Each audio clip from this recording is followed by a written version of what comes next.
We live. Live. Ain't got nobody in yet.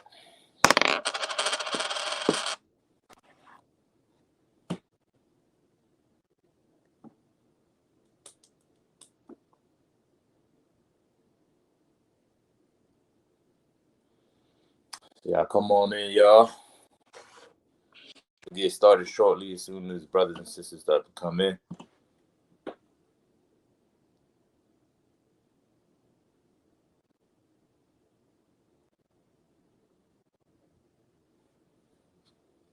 Make sure y'all like and share.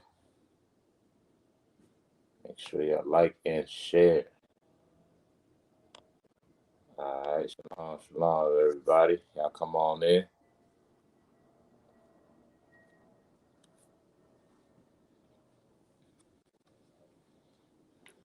It's Tuesday night Brotherhood class from 7 p.m. to 9 p.m. Every Tuesday is the Brotherhood class. I'm preaching off the Shab. The Isupk started at 1 West 125th Street, Harlem, New York, under commanding General Johanna. We're not affiliated with any other Israelite group. Right, so we're going to go into some scriptures today that has to deal with brotherhood. The topic on brotherhood is Black independence, right? Independence for Israelites. What does that mean? What does that look like? You know what I'm saying? We're going to go through our history and showing what we had to do as a nation to get independence on this earth. You know what I'm saying? To get free from our oppressors, to get the freedom and the liberation that we deserve as a nation. You know what I'm saying? There's only but one way that we can do it. You know what I'm saying? We gotta understand as so-called Blacks, Hispanics, and Native Indians that we are still currently in captivity. Regardless of the emancipation that your oppressor passed, you are still a slave here in America. You have never been free. You know what I'm saying? This is the land of your captivity. This is where you were taught another language, taught another culture, taught another identity that has nothing to do with your forefathers.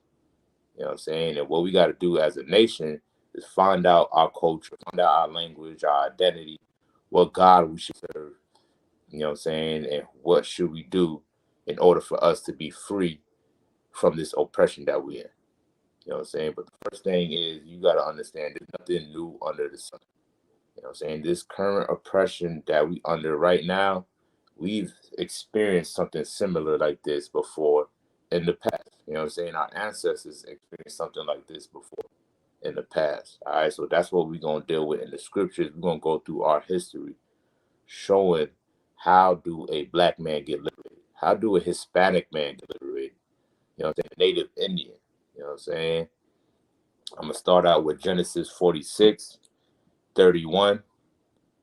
I got two killers with me, man. I got Officer Kowan, Trooper Knott, class of 2022, Hebrew Academy. You know what I'm saying? My brother's going to be rocking it out with me, going through these scriptures, bringing out precepts and all that. You know what I'm saying? So make sure y'all like and share. If you got any questions, don't be afraid to type it in the chat, y'all. So whoever got that verse, you can go ahead and start. Select it, sir. God, go ahead. You say Genesis 46:31. God, 46:31. Con, sir. I have it. All right, you go ahead, soldier. The book of Genesis, chapter 46:31. And Joseph said unto his brethren and unto his father's house. Right. If I can just pause you right there just to give you a little backstory, right? This is when Joseph was in the land of Egypt by his brothers trying to do something dirty or betraying him. You know what I'm saying? He ended up getting captured and brought to Egypt, right? As time passed, he helped out the Egyptians because there was a famine throughout that whole region. You know what I'm saying? The whole region where Egypt is at, what they call the Middle East today, it was a famine throughout that whole region where no food, no water, you know what I'm saying? It was very scarce at that time. So Joseph was able to help out Egypt and foretold them about this famine that's gonna come on that land. You know what I'm saying? So that way they was able to store up what they need to store up and prepare themselves for the famine. You know what I'm saying? So Joseph, being that he is one of the sons of Jacob, right? His pops went out to Egypt, you know what I'm saying, to get resources and food and water while the famine was going on. You know what I'm saying? And while his pops and his whole family went there, they met Joseph in the land of Egypt. You know what I'm saying? It's been years since his father seen Joseph because his brothers tried to put him in a hole and he was taken to Egypt. You know what I'm saying? His brothers try to say that he was killed or something like that. Meanwhile, they trying to betray him out of jealousy because they dad gave him a nice coat. You know what I'm saying? Gave him away to some other nations, and then he ended up being in the land of Egypt. All right. So it's been a minute since his father seen him. His father and his their sons, the 12 tribes, the 12 sons, went to the land of Egypt. You know what I'm saying? It was 70 souls that was recorded that went to the land of Egypt. They seen Joseph there. So Joseph is about to ask Pharaoh, uh, Jacob and his people, if Jacob and his sons and the 70 souls can live on that land while the famine is going on. You know what I'm saying? And we're gonna get what Joseph is gonna tell his father where they should live at, you know what I'm saying, in order to maintain themselves while they're on that land. All right. So that's just a little back history on what's going on. All right. So continue on. Con, sir. I will go up and show Pharaoh and say unto him, my brethren and my father's house, which were in the land of Canaan, are come unto me, Mhm. and the men are shepherds, for their trade have been to feed cattle, and they have brought their flocks and their herds and all that they have. Right. So we're coming to the land of Egypt. It's just 70 of us, right? We're not a nation at this time. Just 70 of us went up to the land of Egypt, and we're just looking for asylum for a little bit. You know what I'm saying? Until this famine passed. So Joseph is like, all right, I'm gonna set it up this way. Being that we are people that deals with sheep and flock and cattle and all that stuff, I'm gonna let Pharaoh know that my people that came from this land, you know what I'm saying, are sheep herders. You know what I'm saying? They deal with cattle, they do things for the flock and pastures and all that stuff, right? Read on. Con, sir. And it shall come to pass, when Pharaoh shall call you and shall say, what is your occupation? Right. Meaning, what do you do? What is your job? Read on. That ye shall say, thy servants' trade have been about cattle from our youth even until now. Right. So he's letting know when Pharaoh asks you, what is your job? What do you do as a people? This is how you should respond. You know what I'm saying? Let them know that you deal with cattle, you're a sheep herder, you know what I'm saying, and you take care of your pasture, right? Read Con, sir. Both we and also our fathers, on. that ye may dwell in the land of Goshen. In the land of where? Goshen. Uh-huh. Read on. For every shepherd is an abomination unto the Egyptians. Okay, so why is Joseph saying this to his father Jacob and the 70 people that he rode with? Who can give me a brief understanding? Salakia, sir. Go ahead. Is he saying this to keep the family together? Like because as it explained in verse 34, he said that every shepherd is an abomination to the Egyptians. So Mm-hmm. if they was to say that they was like a carpenter or a builder or iron worker or something like that, they will be probably working for the Egyptians instead of being on their own land in their own spot with all the family. So he trying to keep the family together. He trying to keep his brethren separated from the heathens. Salaki, sir. That I don't know if that's correct, but that's what I get from it. Okay, yeah, you was real close. Hold on one second. I see the brother in the chat, J. Pierre, says so. Jacob and his son came from Canaan before going into Egypt, right? That landmass, which originally belongs to us, the Israelites, right, was recorded in the Bible as the land of Canaan. You know what I'm saying? Because Canaanites was dwelling there before we started inhabiting that land from coming from Egypt, right? But it was always our land because the Lord gave it to Abraham. You know what I'm saying? It was always our land because Adam used to dwell there. You know what I'm saying? And through his lineage, he gave it to Abraham. Abraham gave it to Isaac. You know what I'm saying? Isaac gave it to Jacob, right? That was our inheritance that was given to us through our bloodline from the Most High. You know what I'm saying? And Jacob, when he left out of there and dwelt in that land, you know what I'm saying, we wasn't a nation. You know what I'm saying? We when Jacob went to Egypt, it was only 7 of us. Right? It's just a big family. You know what I'm saying? And they walk into the land of Egypt. You know what I'm saying? The Canaanites was dwelling on that land. You know what I'm saying? Not saying that we are Canaanites or anything like that. It's just the people on that land is recorded in the Bible as the land of Canaan. You know what I'm saying? When really that is our land. You know what I'm saying? But we're gonna get to the history on how we drove them out or supposed to drive them out as well. All right, so Salaki, Trooper Kanak, you said that was for us to keep us together. Salaki, sir. Kind on kind because I thought I'm thinking that he didn't want us to intermingle with the Egyptians. Like he wanted us to all to be separate and be together. Because if we would have said any other occupation, then we would have been separated. All right, and Salaki. yeah, that's on it. You know what I'm saying? And what correlation could you make that to today's time or this current captivity? Right? Because at one time, go ahead.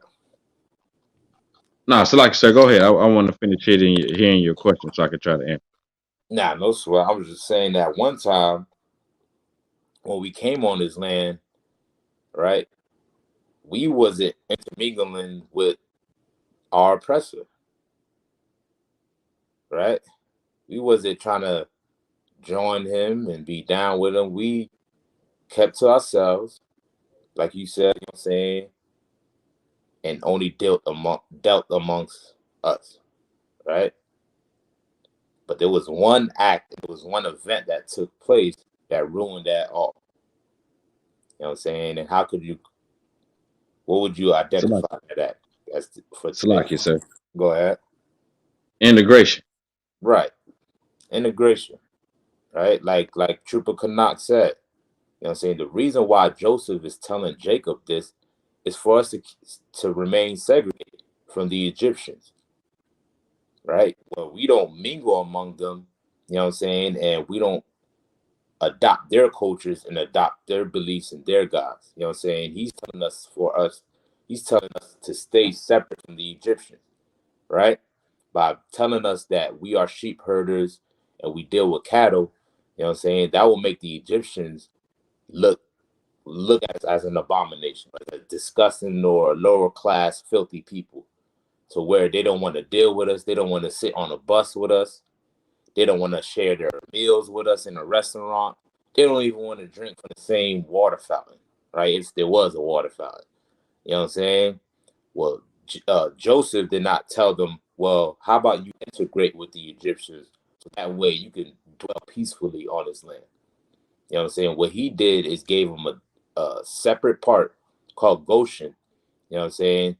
And told him to tell Pharaoh that you are sheep herder and you deal with cattle, so that way you can remain separate and segregated. You know what I'm saying? That way we can maintain our culture, maintain our identity, and maintain who we are as a people. You know what I'm saying? Because look what has integration has done for us as a people, right? Before we integrated with our oppressor, at one time, black people was better off, far better off than where we are today. You know what I'm saying? We had black towns, black cities, black neighborhoods. You know what I'm saying? And if you go in those black towns, black cities, and black neighborhoods, you know what I'm saying? Guess who you'll find in there? Black businesses, black salon shops, black airports, black banks. You know what I'm saying? The reason why we had it that way because we at that time we couldn't integrate with our oppressor, right? So we had no choice but to make our own. And in making our own, it had to be the best thing on earth. You know what I'm saying? That's the only way it's gonna sustain and prosper on this earth. You know what I'm saying? We had banks, we had the movie theaters, we had all these things that made us great as a nation, that helped us economically, that helped us prosper while we was in this captivity. You know what I'm saying? Now you fast forward to integration. What happened to all those businesses then? Now that we can mingle amongst our oppressors, what happened to those businesses, those banks, those movie theaters? So lucky, sir. Go ahead, Trooper Canot. Um, the white man took over. He. There's no more black dentists. There's no more black movie theaters. There's no more black transport or transportation. Like he took over our business, our ideas, and our inventions. There are no more. They're scarce. You can barely see any of those business in cities today. Like you might catch a few, but I mean, like how you say they was black owned and black ran. Now they might be owned by black folks, but they ran by the Edomite. So like Right. God.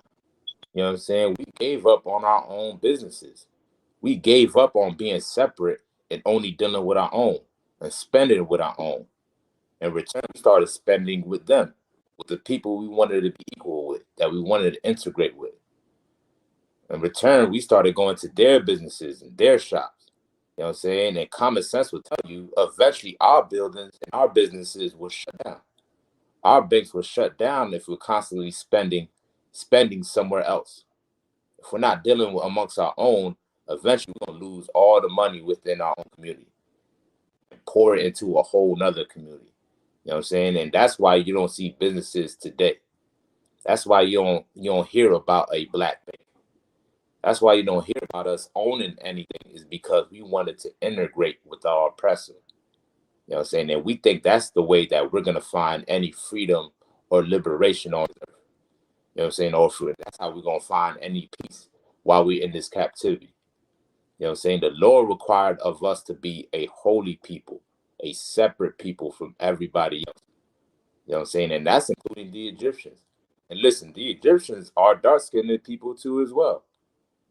You know what I'm saying? They got their brown skin. You see it on the pyramid walls and everything. You know what I'm saying? Just because your skin is brown don't mean you're of the same race, of the same people. You know what I'm saying? We are separate from everybody on the face of this earth. Blacks, Hispanics, and Native Indians. We're separate by bloodline. You know what I'm saying? We're separate by laws and a way of life and culture. You know what I'm saying? The Lord made us separate. You know what I'm saying? So we can maintain some type of independence on this earth. So we can maintain the laws of the Most High that the Lord gave us separately from everybody else. The Lord didn't give us the Lord didn't give these laws to nobody else but so-called blacks, Hispanics, and Native Indians, the children of Israel. This book has to deal with nobody else but the 12 tribes of Israel. You know what I'm saying? But once we mingle amongst our oppressors and mingle amongst the other nations, that's when we start to lose our identity and lose what's important to us. You know what I'm saying? And serving their gods and serving other gods. So Joseph made sure that that didn't happen by telling us to tell Pharaoh that we're just nothing but sheep herders and we just deal with cattle all day. So that way the Egyptians will have no dealings with us at all. So that way we can remain separate and we can prosper and deal with each other as a nation, right? Let me get Exodus 1 and 8.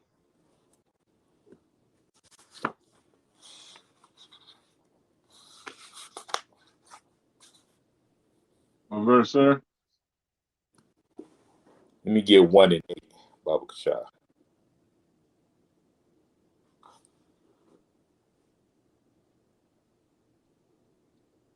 You said Genesis 1 and 8. Exodus 1 and 8. I don't know if you can Ex hear me. oh, God, now I John. can. All right.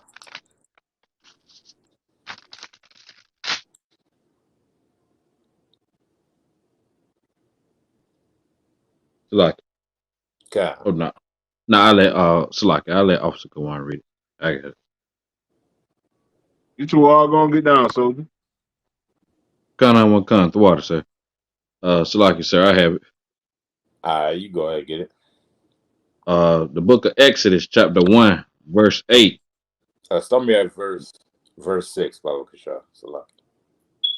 Kana one con, sir. The book of Exodus, chapter 1, verse 6. And Joseph died, and all his brethren, and all that generation. Mm-hmm. And the children of Israel were fruitful, and increased abundantly, and multiplied, and waxed exceedingly mighty, and the land was filled with them. Right. So while we were separate and living in the land of Goshen and not integrating with the Egyptians, we start to grow as a nation. You know what I'm saying? We start to become more fruitful as a people. We started to increase abundantly because we're not joined to another nation. You know what I'm saying? We was not integrated to another nation of people. All right. We started to grow as a people because we maintained our separateness. You know what I'm saying? We maintained our separate. We wasn't looking to be equal with the Egyptians. All right. And that's why we're being destroyed here in America, and we're not being so fruitful and increasing on this land and being prosperous on this land, because first of all, this is not the land of your rest. This is the land of your captivity. You know what I'm saying? And second of all, you wanted to integrate with your oppressor and try to join him and think you're going to get an equal share or equal playing field on this earth. You know what I'm saying? He bought you here to be a slave. That was his goal. That was his mission. His mission was to get slaves, work them to death, you know what I'm saying, and build himself up. He never had the intention to bring you here so you can live good as well. So y'all can be friends and be buddies and get along with each other. You know what I'm saying? That was never your oppressor's intention.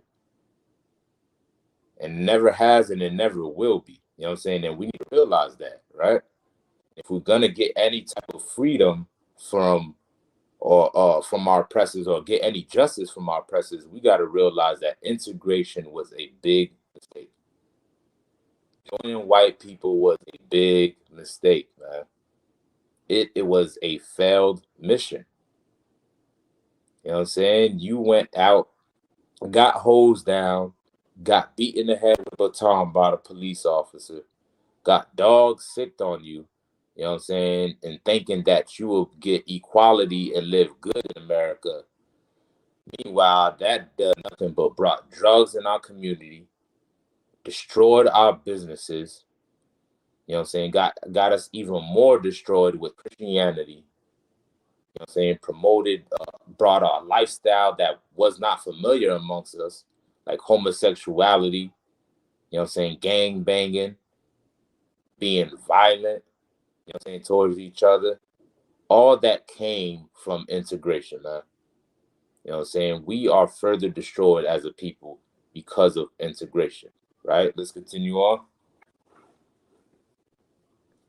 Kana one con, sir. Verse 8. Now there arose up a new king over Egypt, which knew not Joseph. And he said unto his people, Behold, the people of the children of Israel are more and mightier than we. Mm-hmm. Come on, let us deal wisely with them. Let us do what? Let us deal wisely with them. Now, don't that sound familiar? What that sound like? Salakia, sir. Salaki, I'll let Oscar Wan go. Sound like Psalms 83 to me. Mm. Ah, let's grab that real quick. Let's get Psalms 83. Let's get that precept real quick. You know what I'm saying? They thought amongst themselves as they seen us growing and being more fruitful and multiplying as a people and becoming strong in the land of Goshen. It was like, you know what? We got to deal with these people wisely. You know what I'm saying? We can't just show overt racism when we're dealing with them. You know what I'm saying? We can't just go out there and, try to attack them. Let's try to deal with them wisely and make them servants under us. You got that for me, Warrior? Con, sir. Go ahead. The book of Psalms, chapter 83, verse 1. Keep not thy silence, O God. Hold Mm-hmm. not thy peace, and be not still, O God. For lo, thine enemies make a tumult. Die who? Thine enemies make a Mm-hmm. tumult. Who is the Lord enemy? We on now. Go ahead. Con, and they have hated thee, and they that hate thee have lifted up the head. Mm-hmm. They have spoken craft. Salakia, sir. Verse 3. They have taken crafty counsel against thy people. Right. Crafty counsel. You know what I'm saying? They sit around in meetings in the UN in ways to further your oppression. You know what I'm saying? You have to try to find justice for an unjust killing by a police officer here in America. And when the cop goes off scot-free and they find him not guilty, you try to run to the Supreme Court as if that's going to be any different for you. Or you try to run to the UN as if they're going to bring justice for you for what happened to you in America. You know what I'm saying? They are all in cahoots of you being destroyed. You know what I'm saying? You being destroyed furthers them as a people. You know what I'm saying? They see your might. They see your strength. They see your ability. You know what I'm saying? And they know if these people turn to the Most High and come together as a nation, that's the end of us. So we got to keep them separate. Got to keep them on drugs. Got to keep them destroyed and following our God. Right? Read on. Con, and consulted against thy hidden ones. Mm-hmm. They have said, come, and let us cut them off from being a nation. Let us what? Let us cut them off from being a nation, Read on. that the name of Israel may be no more in remembrance. Right. And look at us today. We don't even know that we are Israelites. We don't know our identity. We don't know the language that we spoke before we became slaves. All this happened at the hands of slavery, right? And this is what's important in getting yourself any type of freedom on this earth. You got to build up a government, you know what I'm saying? And that government has to show some type of restraint towards oppression. Can't build up a government with the government of your oppressor. That's not going to work. It's counterproductive. You know what I'm saying? You need something that's independent that can counter your oppressor and what he's doing to you. You know what I'm saying? Read on. Con, sir. Verse 5. But they have consulted together with one consent. Mm-hmm. They are confederate against thee. They are what? They are confederate against thee. Meaning they're all together. Read on. The tabernacles of Edom. Of who? The tabernacles of Edom. Who's Edom? So-called white men. So-called white man, according to the Bible. That's who he descend from.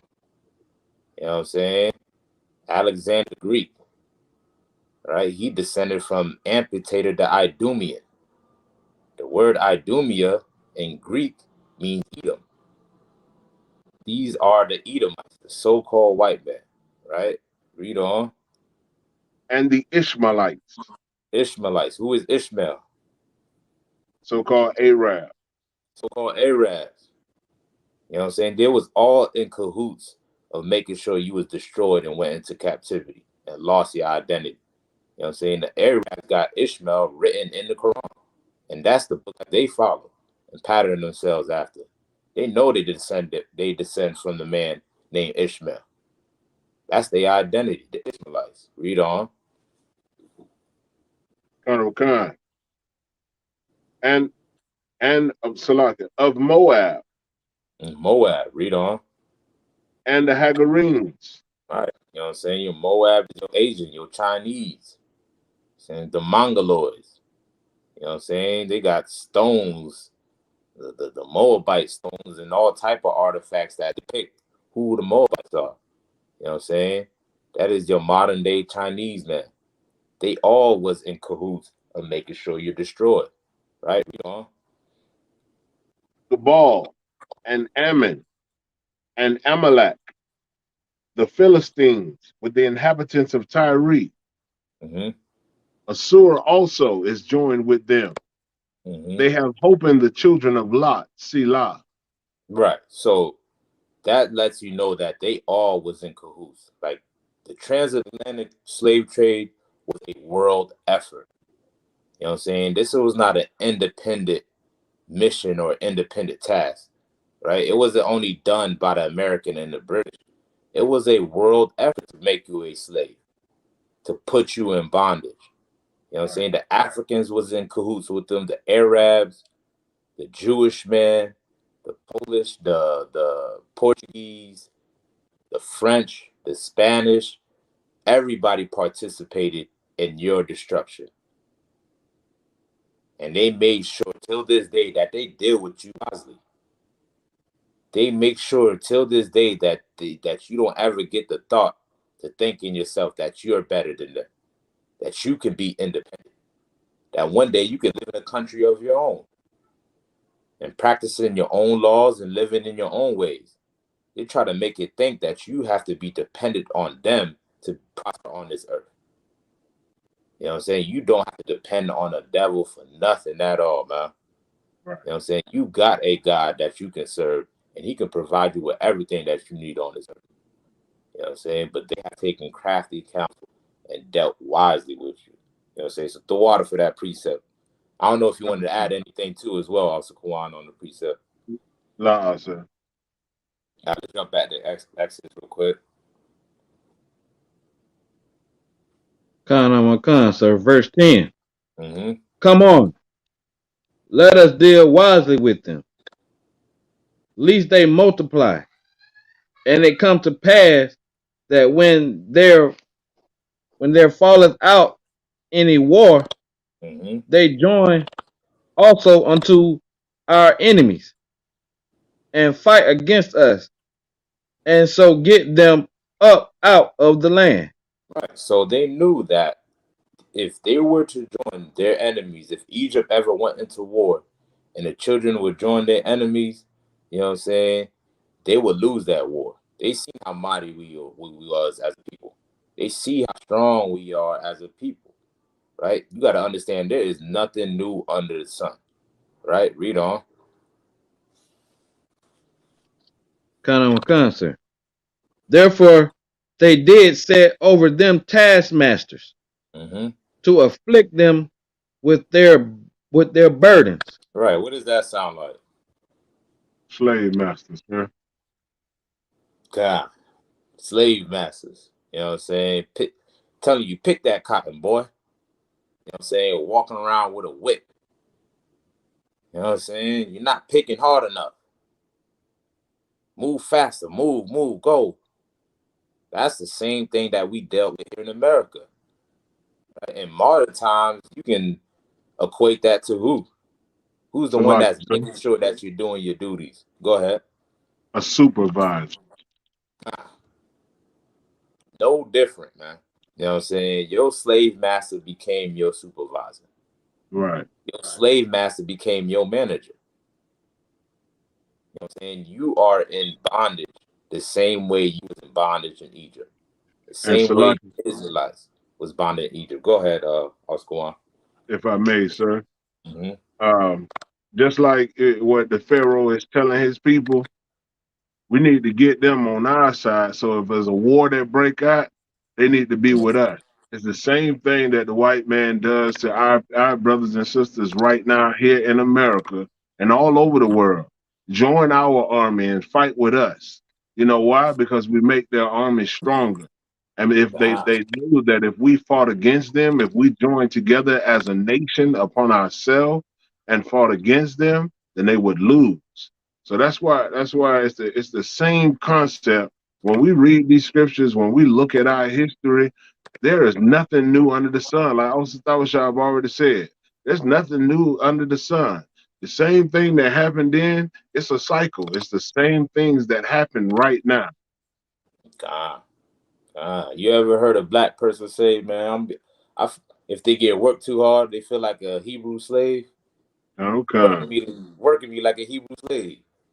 You know what I'm saying? Not knowing that you are the Hebrew slave, man. Mm-hmm. You know what I'm saying? You was the Hebrew slave in Egypt. Now you're the Hebrew slave here in America, man. It is no different. There's nothing new under the sun. You're still being oppressed on this earth. You know what I'm saying? You have taskmasters that make sure that you're doing your job. Make sure that you occupied and building up their kingdom and not building up your own. They keep you in line and they keep you in check so you don't ever get the thought of freeing yourself or building your own empire or wanting your own and having independence on this earth. That's what a taskmaster is, man. You know what I'm saying? Let's continue on. Sir, in the middle of verse 11. Mm-hmm. And they built for Pharaoh treasure cities. And they did what? Built for Pharaoh treasure cities. What's that talking about? You like it, sir. Mm-hmm. They built great cities like with like marvelous buildings and stones, pyramids. Like what you would call today metropolis. Metropolis. Like they built these things for them. They off the backs of the what you would call the Hebrew slaves or Israelites Mm-hmm. built these cities that they see today on National Geographic and try to tell the people that aliens built the pyramids or the Egyptians built these cities and stuff like that. You see that's covered up by sand and all that. So like Right. Nah, you're exactly right, man. You know what I'm saying? Don't that sound a little familiar to what's going on today?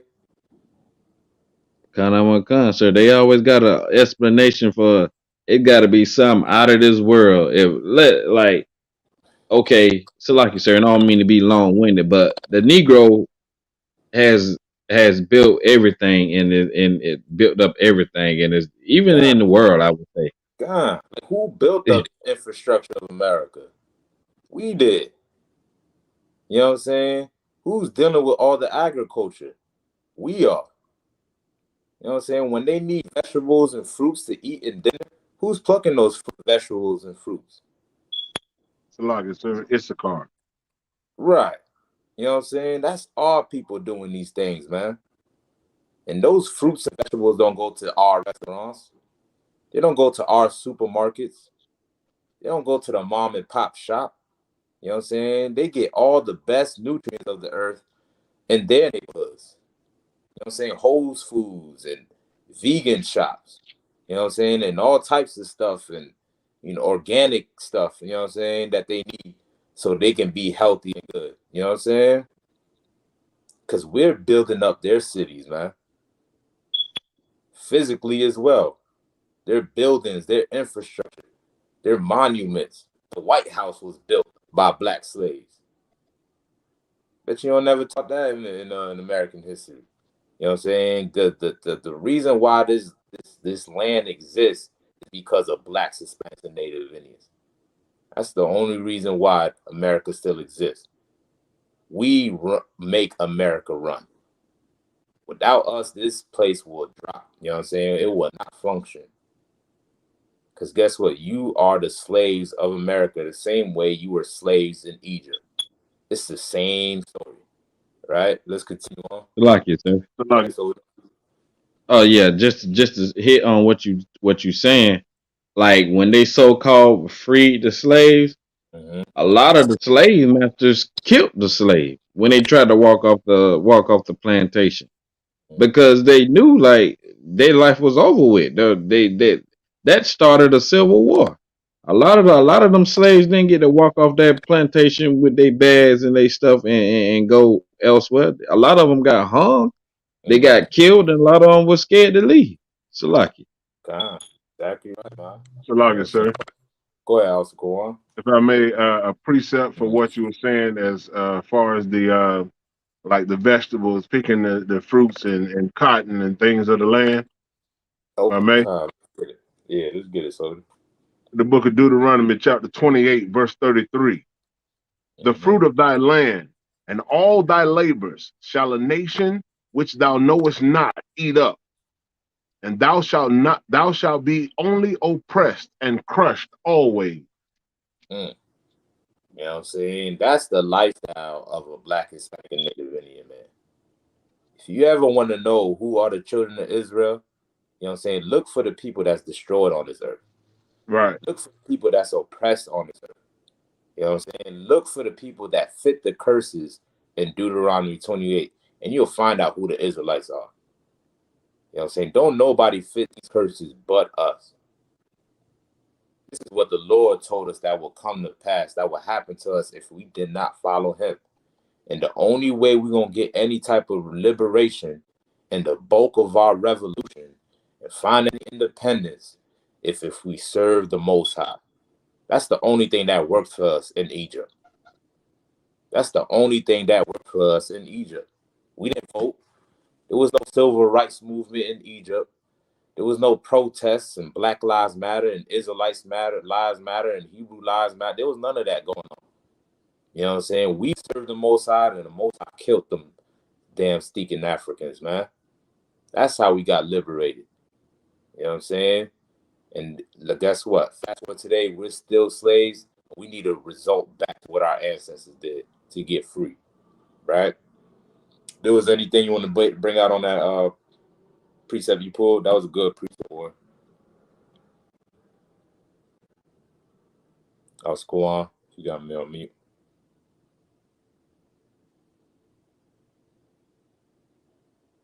Yeah, you on mute. I'll go on.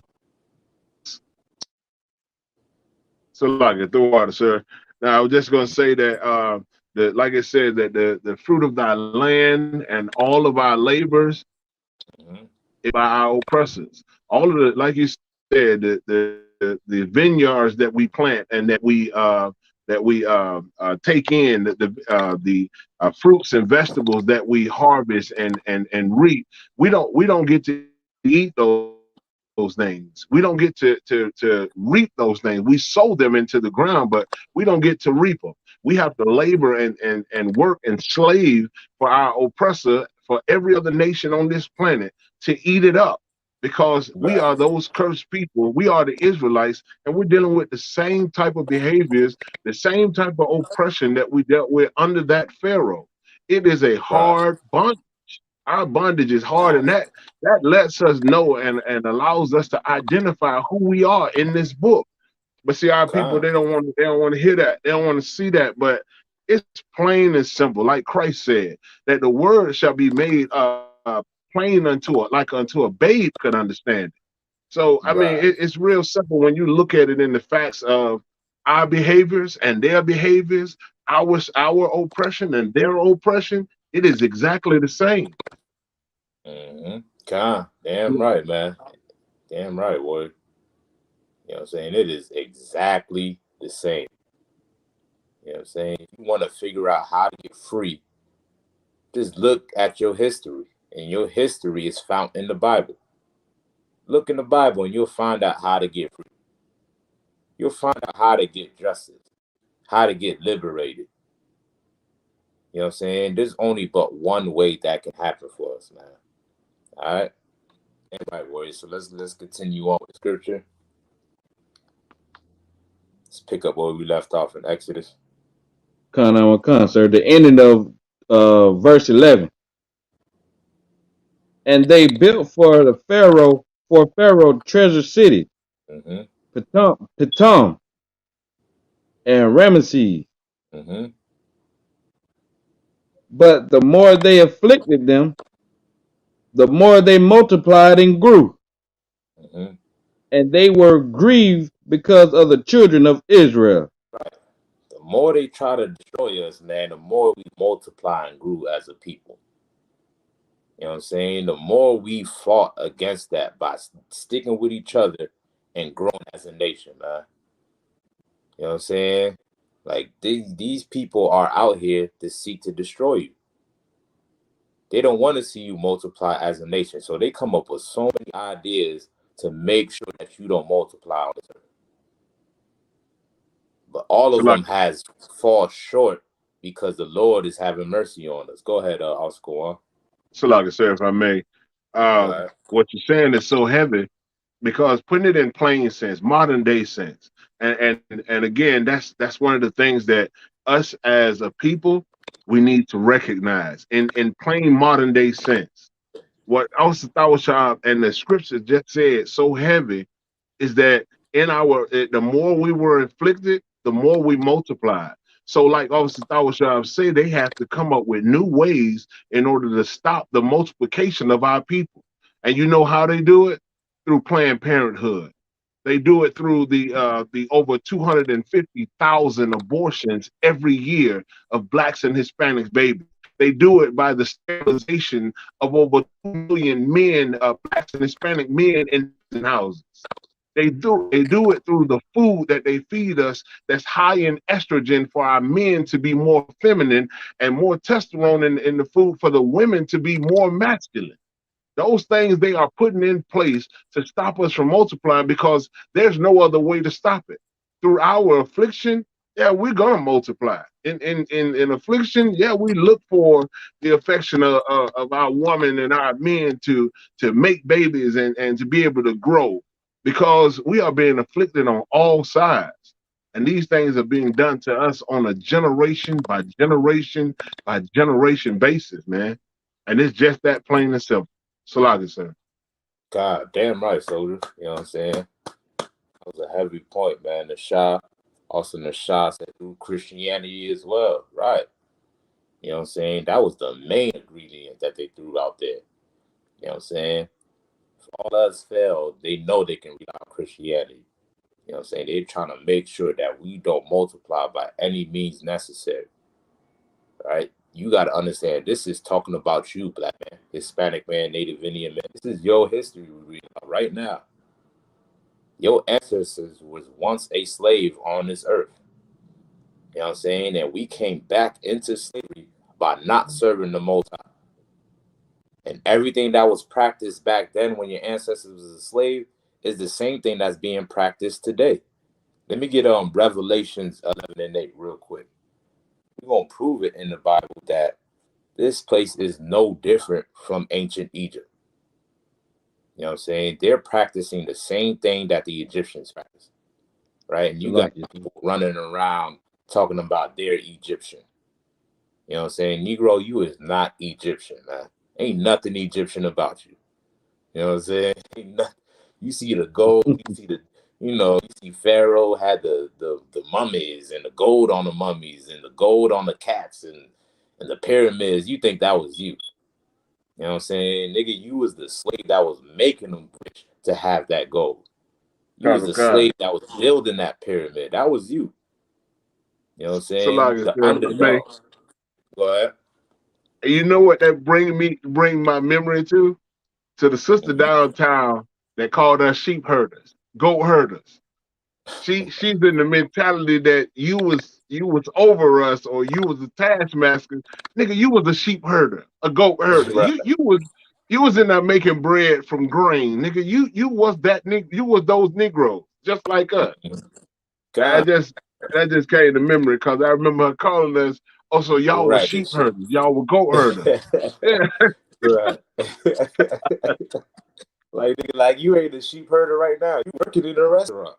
What is you doing now? You don't own nothing. You know what I'm saying? it's her essence. You... It's her essence. So she a yes. goddess in her essence. I guess that's in her mind. God. Shit. You Right. go her Right. because that girl came over there and told you to move to get back over there to certain people. You go Right. herd it right back over You there and made it happen. damn right. You know It's what a I'm lot. saying? That is your job. You go herding right back in that position, just like Oscar Right. Boas said. You know what I'm That's right. saying? Like everybody wants to be a part of the winning team. Nobody roots for the underdog, man. All right. You know what I'm saying? Nobody gives a damn about the underdog. But the Most High is with the underdogs, man. That's He's damn with the right. losing team. You know what I'm saying? While everybody counted us out, the Most High stood with us and Damn delivered right. us from the Egyptians. You know what I'm saying? Well, guess what? We in captivity today. We're at the bottom. And guess what? That's what the Lord loves. The people at the bottom. The people that's most hated. right? You trying to be a part of the winning team. The Lord is going to redeem the underdogs, and they're going to come out on top. Go ahead, Salaki, Isaac. sir. Mhm. Also, precept. I have not chosen thee because you are greater in than any nation in number, but thou art the least of all the nations. Con, That's paraphrasing, of course. yeah, that's a good precept. You know what I'm saying? Let's get the revelations real quick, and we'll jump to that precept as well. You got Kind that, of, Trooper kind Canuck? Con, sir. Okay, I'll let Trooper Canuck read. The book of Revelation, chapter 11, verse 8. And their dead bodies shall lie in the street Right of there. the great city. What? Who are these dead bodies? What is this dead bodies talking about? Salaki, sir. Go ahead. The nation of Israel, tribe, Mhm. the Judah and Israel. Right. You know what I'm saying? We're reading in the New Testament, man. And the Bible is explaining how our bodies lay dead in the streets, man. You know what I'm saying? Our bodies is being laid in the streets right now by drug abuse, by being shot by a police officer. You know what I'm saying? By being lynched and hung and being oppressed and essential workers being worked to death. You know what I'm saying? In the fields, in the cotton, in the vegetable fields, man. This is where our bodies lay with no help, man. With no food, no water, no shelter. If you go to any ghetto, barrio, reservation, you'll find destruction there, man. Reason you'll find destruction there is because we don't understand what it means to find our independence. We don't understand what it means to be separate. You know what I'm saying? To only depend on us and depend on the Most High. So guess what? Our bodies lay here in our captivity, right? Read on. Con, which is which spiritually is called Sodom and Egypt. Wow. All right. Which is spiritually called Sodom and Egypt. What is that talking about? Why Sodom? Salakia, sir. Go ahead. Because of the the the the how I want to say it.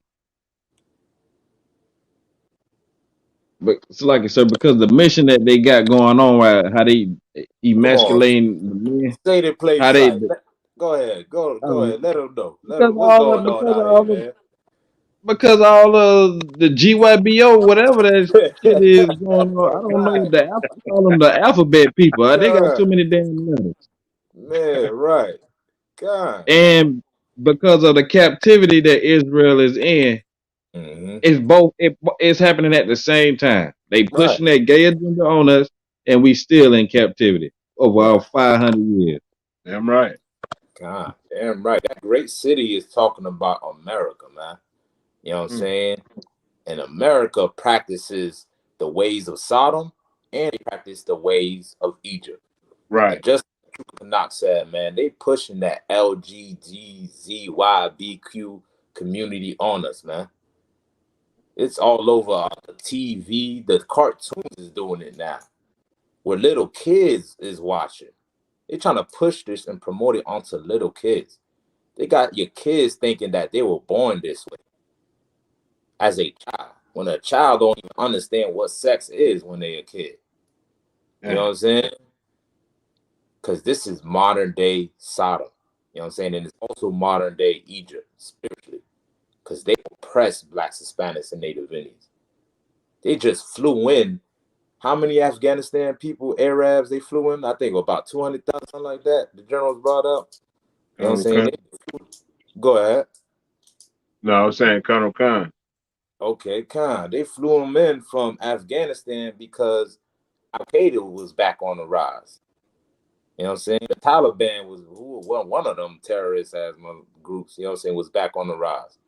You know what I'm saying? Meanwhile, the Mexican people, right, trying to seek asylum from the cartel, trying to come Right. into the land of America, what used to belong to them. You know what I'm saying? So they can get some refuge, but yet you turn them away, lock them up in your detention centers. You know what I'm saying? You shoot them down in their streets, man. You destroy them here in America and turn them away and deport them back to Mexico where they can possibly get killed by the cartel. But yet you have all the remorse in the world for some damn stinking, what you call them, Oscar Wan? Sand rat. Sand rats. You know what I'm saying? You got some remorse for some sand rats, but have no remorse for the Mexican people, man. Have no remorse for the Haitian people. Donald Trump deported thousands of Haitians during his presidency. You know what I'm saying? And they can't even seek no help in America. They're being rejected till this day. Joe Biden ain't doing no better. They still being rejected. And they just had an earthquake and a hurricane that passed through over there. Salaki, sir. You know, go ahead, people cannot. No, sir. I can wait till you finish your point, sir. I can hold my point. Nah, go ahead. You good. You got it. No, while I just wanted to catch it while Salaki, while you had brung Haiti up. I just seen a video where it was talking about the background of Haiti that points that you don't know, and it was saying in 1915, President Roosevelt invaded Haiti, Mm-hmm. and to steal their gold, to take the gold back to New York, and then they turned the people of Haiti into like slaves with the work sweatshops. Like they was paying the people a dollar a day. And the president that got elected, when he raised it up to 250, they kidnapped the man and killed him Mm. Good. and chopped his body up and spread it throughout Haiti, like from an airplane. They threw it out of the plane. See? And they was saying that the United States still has their foot on the Haitian people neck to this day, from all the way back then, from when they first invaded. So, like you said, I'm just hitting on that point since you brought Haiti up because I just seen that video. Nah, So, like, that's heavy, man, because a lot of people don't understand how cruel this beast could be. You know what I'm saying? His hatred for you will never cease. It will never stop. You know what I'm saying? He has a perpetual hatred against blacks, Hispanics, and Native Indians. You know what I'm saying? And you are still a slave. He never felt sorry for what he did to you, did to your ancestors. You think he dropped the emancipation because he felt sorry for you? Nah, it was all a money game about him. It was about business about him. That's the only reason why he so-called freed the slaves. You know what I'm saying? But he freed you physically and kept you a slave mentally, man. You are still a slave in America. This is modern day, spiritually, Egypt that you're living in right now. You know what I'm saying? All blacks, Hispanics, and Native Indians need to understand we are brothers, man. And we are oppressed together. This oppression can unify us as a people. The Mexican people and the Haitian people should realize that we are brothers in the same struggle. You know what I'm saying? African American, Jamaican, wherever you at, as long as you are of the 12 tribes of Israel, understand that we are being oppressed as a people and as a nation, man. And the only way we're going to get any independence or any liberation is if we unify as a nation, man. If we come together and independently find out our culture, you know what I'm saying? Find out our identity, find out our language, you know what I'm saying? Find out the God that we should serve. And guess what? We will be the greatest people on this earth. Right? So let's jump back to or let me grab your precept. Let's get Deuteronomy 4, 6 or 4. So, like it, sir. God. Deuteronomy 7:7.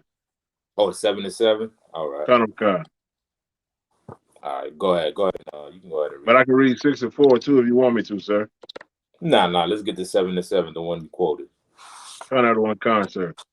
The book of Deuteronomy, chapter 7, verse 7. The Lord did not set his love upon you, nor choose you, because ye were more in number than any people, for ye were the fewer of all people. Mm-hmm. But because the Lord loved you, and because he would keep the oath which he had sworn unto your fathers, hath the Lord brought you out with a mighty hand and redeemed you out of the house of bondmen, from the hand of Pharaoh, out of the house of bondmen, from the hand of Pharaoh, king of Egypt. Right. This is how we got free from our oppressor. Was it by guns? Was it by voting? Or was it by numbers? Or was it by nothing like that? You know what I'm saying? It's because the Lord made a promise with our forefathers, and he decided to have mercy upon us. He decided to deliver us from the Egyptians or from Pharaoh. Well, if we can realize that today, guess what? We would have been free from this oppression. Our people trying to find new ways to get free, trying to come up with new legislations and new people running in office, trying to get new reforms and new bills passed. You know what I'm saying? Trying to get more equality within America, and none of it has succeeded for us. We tried everything. We exhausted everything except for serving the Most High, except for coming back to the ways of the Most High and want us to live, to the law, statutes, and commandments, and joining your brothers. You know what I'm saying? Stop looking at the carnal things and realize that this battle that we under right now is spiritual. You're under spiritual Egypt, man. You know what I'm saying? And you have to come back to the Most High so he can deliver you. Right? Anything you wanted to add on the precept as well? Allah, sir. All right. Jump me back to the Exodus, right? Exodus. Time will come, sir. All right, go ahead. Exodus chapter 1, verse 13. And the Egyptians made the children of Israel serve with rigor, Mm-hmm. and they made their lives bitter with hard bondage Mm-hmm. and mortar and in brick and in all manner of service in the field. All their service wherein they made them serve was with rigor. Right. Fiercely. You know what I'm saying? They made us serve until we dropped dead. Just because we was multiplying as a people, they increased the bondage. Those taskmasters went out and started beating us, you know what I'm saying, forcing us to work overtime, forcing us to continue in our labors, to build up Pharaoh treasure cities. You know what I'm saying? This is what happened when they seen us multiplying in the land of Goshen. You know what I'm saying? And it was not something that we thought, well, maybe if we integrate, Pharaoh can stop abusing us. Pharaoh can stop oppressing us and stop burdening us with his bondage. Or maybe if we vote, there was no voting system going on that we was trying to fight for. We was not, out there trying to join our oppressor, man. There's only but one way we can get any independence, right? Drop that. Let me get verse 22 real quick. Kind of concert. All right. The book of Exodus, chapter 1, verse 22. And Pharaoh charged all his people, saying, every son that is born, ye shall cast it into the river, Mm-hmm. and every daughter ye shall save alive. All right. What does that sound like? Don't that sound familiar? What's going on today? I'm telling you, there is no difference at all, man. Somebody said Salak? Nah. Salaki, so yeah, I was just going to say that sounds like an abortion. That sounds like abortion right there. Right. You know what I'm saying? Sounds, go ahead. no, I was just going to say that sounds like what they call it, children and family. How they call where they where the man can't live with the woman, but Section 8. Section 8 type of stuff. Like, get rid of all the males, but the women and the daughters, they can still,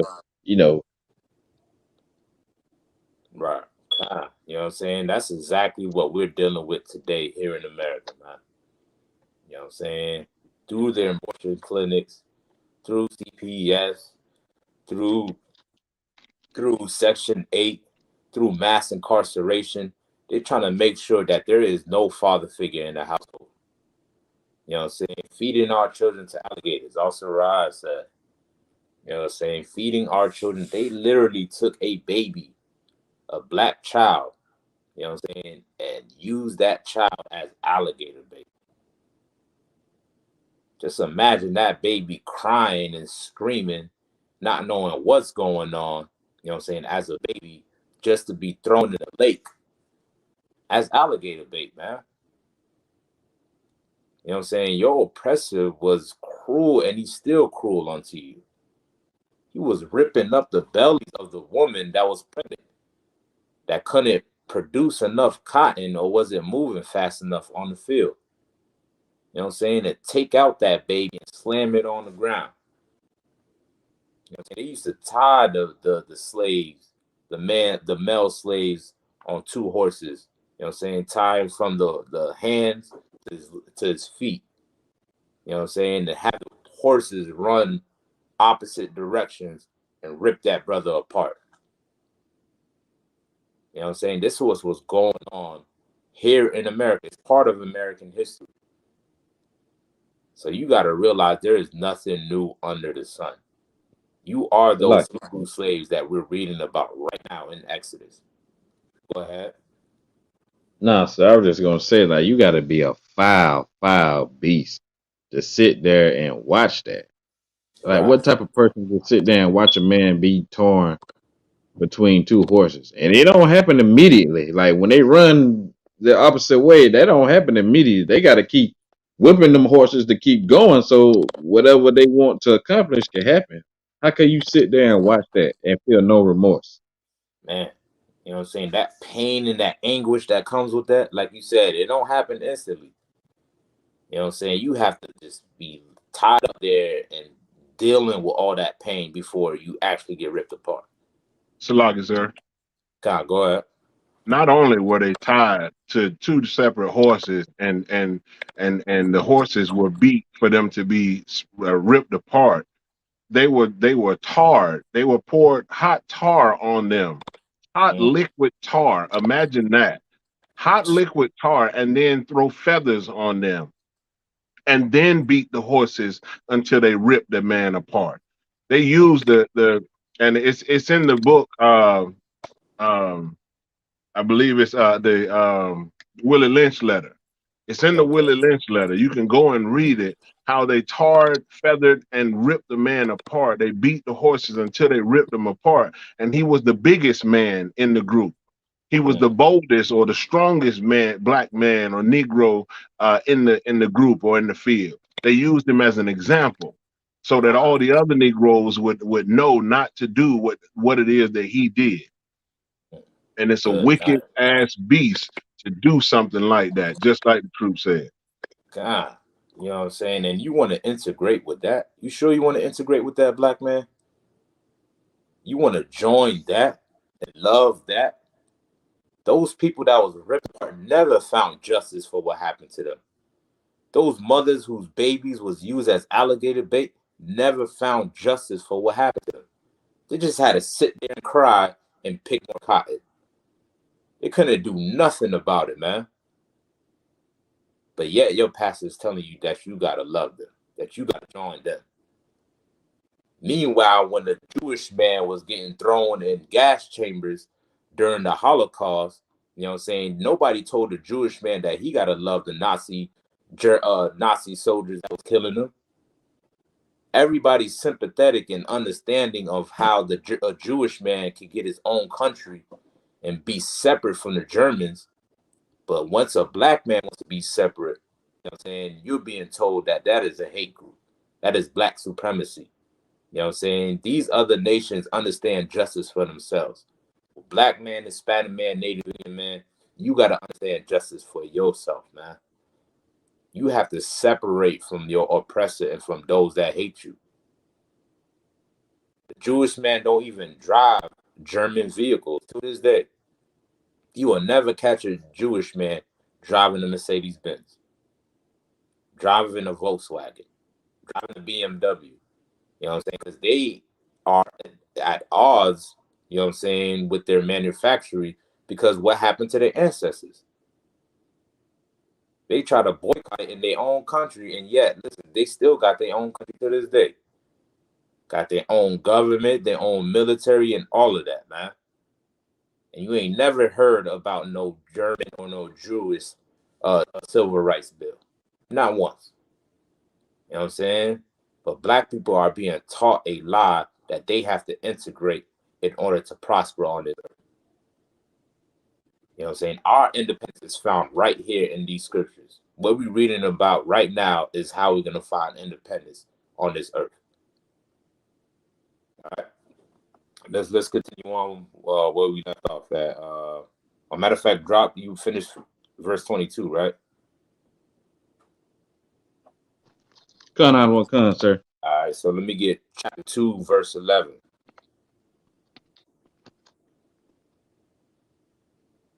Con out one con, sir. All right. The book of Exodus, chapter 2, verse 11. And it came to pass in those days when Moses was grown Right. So that let me he went. give Oh, you a like, backstory. Nah, no sweat. Just give you a backstory on who Moses is, right? We just read in verse 22 how they used to kill the babies. You know what I'm saying? Well, the Hebrew midwives would put some of the babies in the river.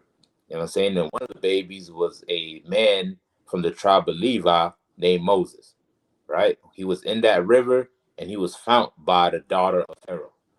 The daughter of Pharaoh took him in as a baby and he grew up in the house of Pharaoh. You know what I'm saying? He grew up in the house of Pharaoh amongst the Egyptian, grew up as an Egyptian, but he knew that he was a Hebrew. He knew he was separate. Even when Pharaoh's daughter found him, knew that this baby was a Hebrew baby.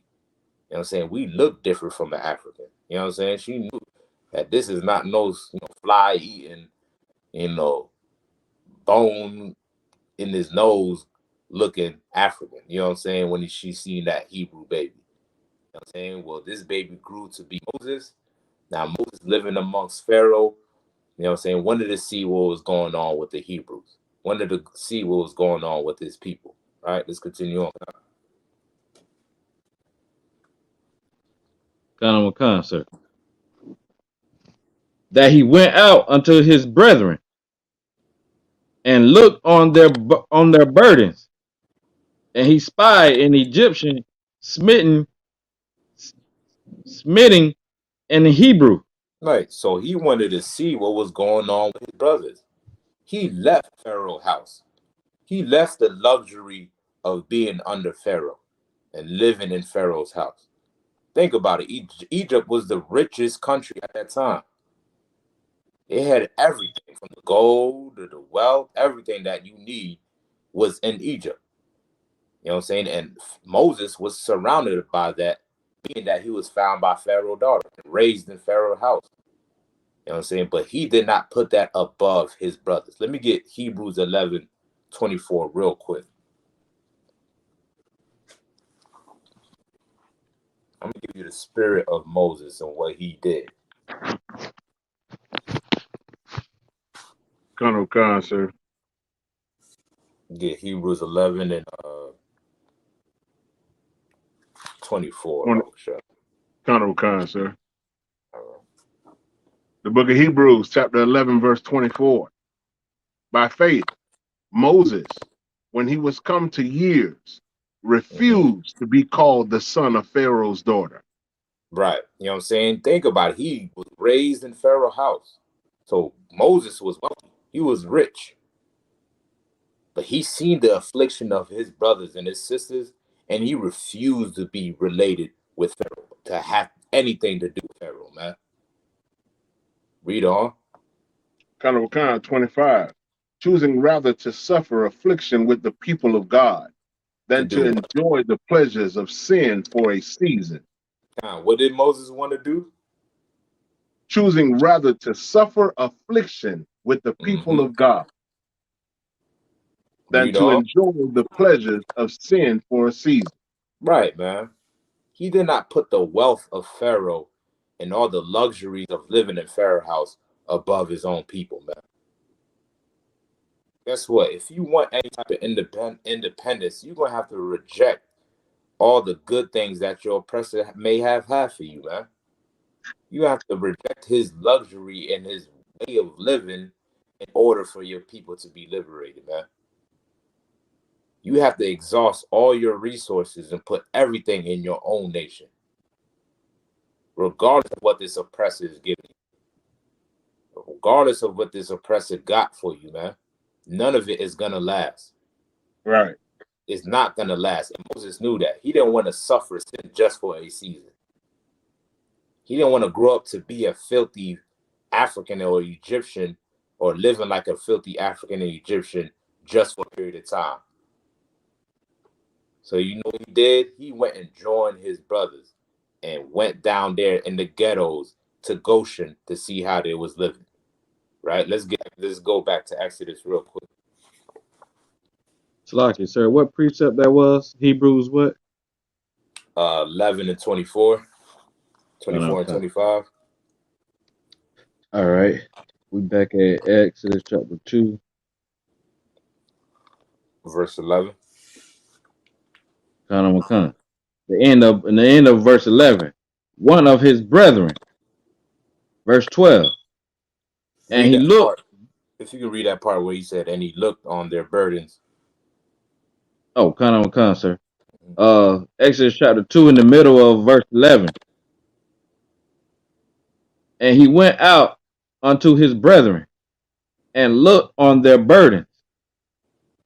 And he spied an Egyptian smitten in Hebrew, Right. one of his So brethren. one of his brethren. So he knew that he was a Hebrew. Right? And he seen an Egyptian was smiting, meaning what? The word smite. What does that mean? Salaki, sir. Mm-hmm. You were beating him. He was beating him. He seen the Egyptian beating the Hebrew. Now, what relation does the Hebrews and the Egyptians have during the time of Moses? Salaki, sir. Go ahead. Slave and master, I would say. Right. That's the correlation that you see. I mean, that's the relationship that they have amongst themselves on that land. The Egyptians are the slave masters. The Hebrews will be the slaves. Right. And how could you correlate that to today's times? Right. He was slaves under who? Salaki, sir. Go ahead. The white man and the Right. Negro, Latino, and Native American. Kind. You know what I'm saying? And they so-called emancipated you, but yet you're still in their land, still being oppressed in their land. And guess what? You're still being shot down in the streets. You're still being beaten down. Now, who are the ones that's beating us down and shooting us down in the streets? Salaki, sir. Go ahead. Esau, Esau. the Through what? Edomite. Through what organization is he getting away with this? Through his How, Salaki, sir. Salaki, sir. what was that? Salaki, sir. Go ahead. Through his taskmasters. Through his taskmaster, right? Which will be what? Police department. Police department. Right? The police officers, right? That beat you across your head with a billy club, that get the dogs on you. The 50 police officers that jumping one black man, you know what I'm saying, slamming a sister on the ground. I mean, full grown men suplexing sisters, man. That possibly only weigh 100 pounds, man. The police officers is beating us to this day, right? So guess what Moses seen happening in Egypt, right? We have police brutality that we deal with in America from our slave masters. What did Moses see in Egypt? Salaki, sir. Go ahead. Same thing. Saw police brutality. Thank you. Police brutality is recorded in the Bible. This is it right here. Where the slave master is beating the slaves. And they think they can get away with it because they're part of the police force. Because they're taskmasters and hired by Pharaoh to beat their people, to beat the slaves, man. Guess what, black man, Hispanic man, Native Indian man? There is nothing new under the sun, man. This is talking about you. You live this right now in America. This is what you live right now. You're getting beat down in the streets. You know what I'm saying? The white man, you know what I'm saying, ain't out there beating Abdul down. He's at war with the Taliban right now in Afghanistan, but you don't hear no Arabs getting pulled out of the car to get beat in the head by a police officer. He's at war with the Chinese. You know what I'm saying? Cyber wars with the Chinese. You don't hear no Chinese person getting dragged out the car to get beat and dog sicked on and pepper sprayed by a police officer. But yet, blacks, Hispanics, and Native Indians, the ones that built this stinking place, are the ones that's getting beat down. Salagi, sir, if I may. Go ahead. And Israel, pay attention to something that's so simple to see and so easy to witness and pay attention to.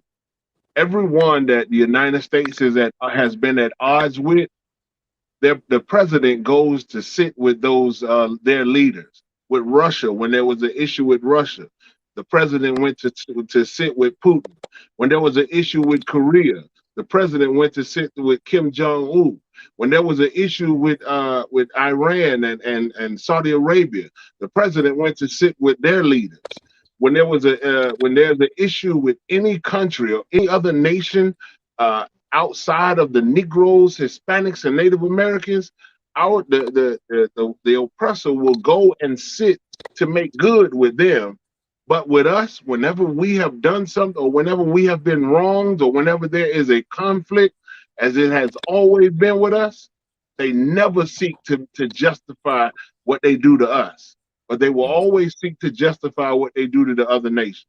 Don't that make sense to you that we have to be the children of Israel? It's just that simple.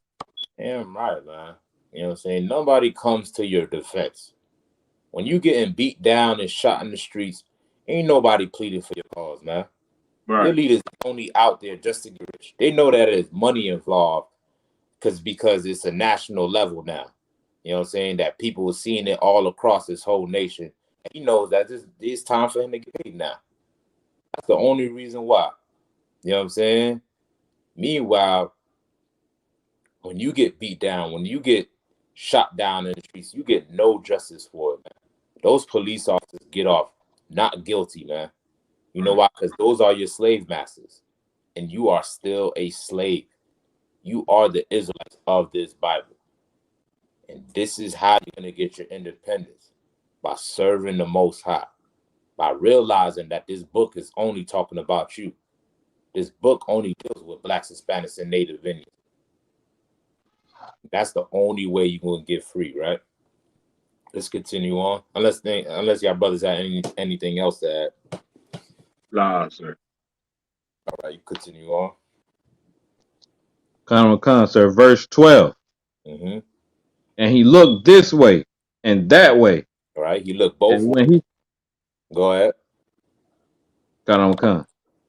And when he saw that there was no man, he slew the Egyptian. Right, so he looked both ways, make sure nobody was looking. See this cat getting beat up, and he killed the Egyptian. You know what I'm saying? He killed the slave master, man. You know what I'm saying? For justice for his brothers. Not saying we got to go out there and kill the white man. You know what I'm saying? This is not what's going to liberate us. Even after this, the children of Israel did not get free. The Lord showed Moses a better way to free our people. You know what I'm saying? But yet, out of the love of his brothers, Moses felt compelled to do something about it. You know what I'm saying? And he stood in between that slave master and the slave, the Egyptian and the Hebrew, to make sure that he could stop beating him, man. You know what I'm saying? Read on. And hid his body in the sand. Right. You know what I'm saying? Read on. Verse 13. And when he went out the second day, behold, 2 men of the Hebrews strove together. What does strove together mean? What does that mean? What are they doing? It's like it, sir. Go ahead. Meaning they was fighting with each other. Fine. All right. He's seen them fighting with each other. Now, what is that called today as black people when we have problems with each other, when we fight each other? It's like it, sir. Go ahead. They beefing with each other. They beefing with what is the black on black crime? God, there you go. Black on black crime. That's what they call it. Well, guess what? Black on black crime was recorded in the Bible as well, man. We're reading two things right now. We just read police brutality and we read black on black crime. This book is talking about you, man. You know what I'm saying? Even after we get beat by those police officers, we still don't want to join each other.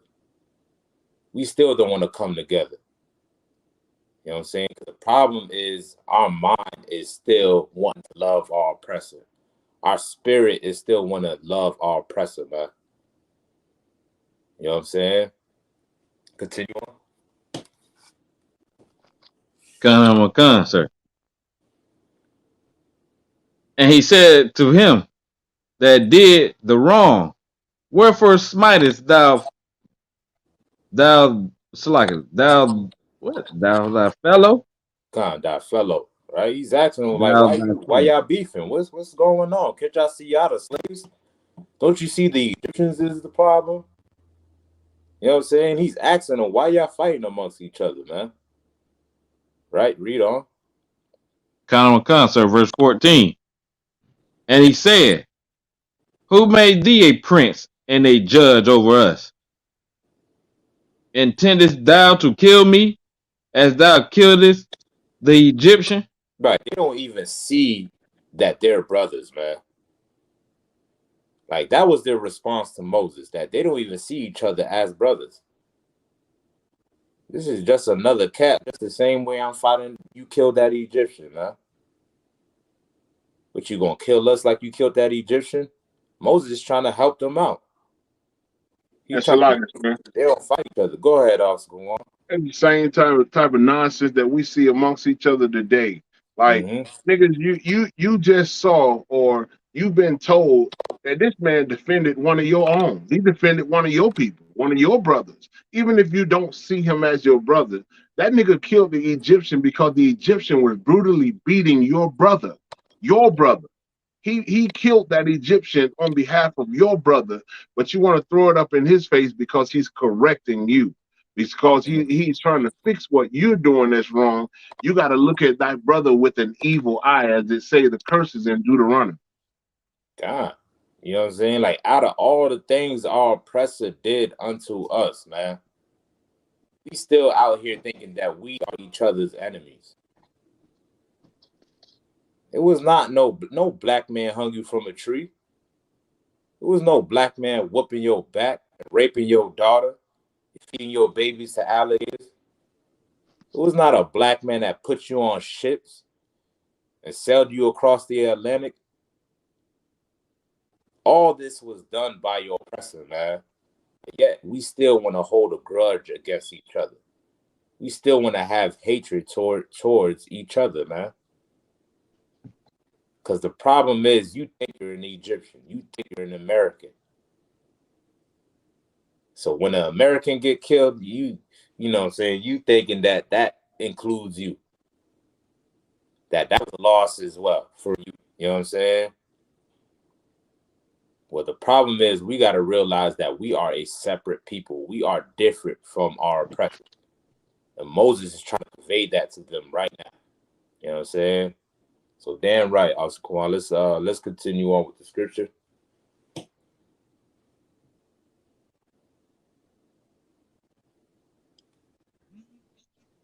Whoever was reading. Lucky, sir. God. Uh, verse 14. Mm-hmm. And he said, who made thee a prince and a judge over us? Intendest thou to kill me as thou killed the Egyptian? And Moses feared and said, surely this thing is known. Verse 15. Now when Pharaoh heard this thing, he sought to slay Moses. But Moses fled from the face of Pharaoh and dwelt in the land of Midian. And he sat down by a well. Right. So even after he killed that Egyptian, thinking that nobody would know, you know what I'm saying, the word got back to Pharaoh that Moses was out there killed an Egyptian. You know what I'm saying? So he ended up going on the run. He became a fugitive, right? Because by him killing that Egyptian did not liberate the Hebrews. to not give them freedom from the oppression that they was dealing with. You know what I'm saying? This was a much more bigger problem. This was a spiritual problem. You know what I'm saying? That is no different from what goes on today. Black on black crime is what we deal with, and police brutality. But you're not going to get justice trying to be like your oppressor. You know what I'm saying? Trying to pick up his guns, trying to march down the street with his assault rifles. You know what I'm saying? Putting your people in harm's way. That's not what's going to liberate us. That's not what's going to give us independence. There's only but one way that we can get independence. And Moses he didn't realize it then, but he's going to realize it later on how to give his people independence, how to get them free, right? Let's continue on. You can drop that right there. Let me get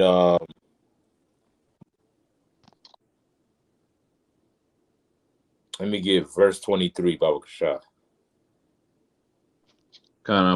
Sir. Exodus chapter 2, verse 23.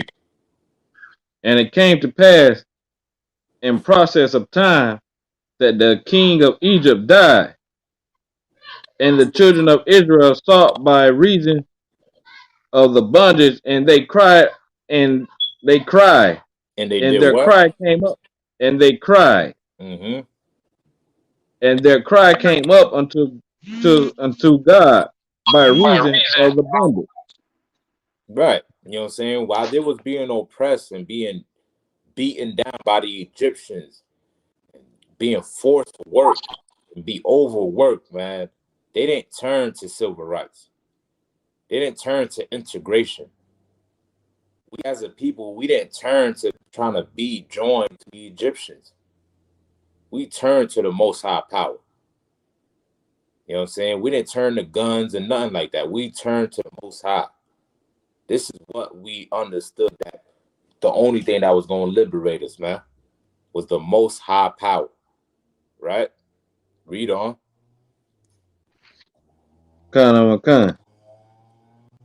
And God heard their groaning, and God remembered his covenant with Abraham, with Isaac, and with Jacob. And God looked upon the children of Israel, and God had respect unto them. He had what? Respect unto them. Right. The reason why we're being destroyed right now, because we're not turning to the Most High. We're not crying out to the Most High, man. We're not doing what the Lord told us to do. We think we can do whatever we want to do and cry out to our oppressor. We think we can march and beg and get liberated that way without turning to the Most High. You know what I'm saying?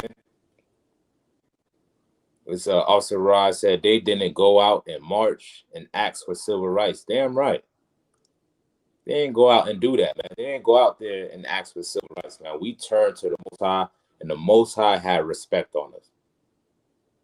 And this is the time where the Most High is going to get Moses and give him the knowledge and the understanding and give him the truth on how to liberate his people, how to give them independence and freedom from the Egyptians. You know what I'm saying? Drop that. Let me get let's get chapter 3. All right, let's get 3 and 8. Oh God. Yeah. The book of Genesis, chapter 3, verse 8. And I am come down to deliver them out of the hand of the Egyptians, and to bring them up out of the land unto a good land, and a large, unto a land flowing with milk and honey. What? That don't sound like integration, though. La. I'm gonna give you something separate from what the Egyptians got, because we cried out to him. Right? Read on. Khan. Unto the place of the Canaanites, and the Hittites, and the Amorites, and the Perizzites, and the Hivites, and the Jebusites. Right. Those were the heathens that were living in our land while we was in captivity in Egypt. Right. Read on. It's a lot of land. Right. Khan. Verse 9. Now therefore, behold, the cry of the children of Israel is come unto me, And I have also seen the oppression wherewith the Egyptians oppressed them. Mm-hmm. Come now, therefore, and I will send thee unto Pharaoh, that thou mayest bring forth my people, the children of Israel, out of Egypt. Right. This is how we got out of bondage, man. The Lord stepped in for us, for our liberation, for our freedom, for our justice. You know what I'm saying? It was not done by us voting. It was not done by us being a good Christian and going to church. It's by coming back to the Most High, serving the Most High, keeping the law, statutes, and commandments, and the Lord will defeat your oppressor for you, man. He will destroy your oppressor as long as you're willing to turn to Him and do what He tells you to do. That's the only way we're gonna get justice on earth. You know what I'm saying? Your brothers want to add anything? Allah, sir. All right, let me jump to chapter 5 real quick.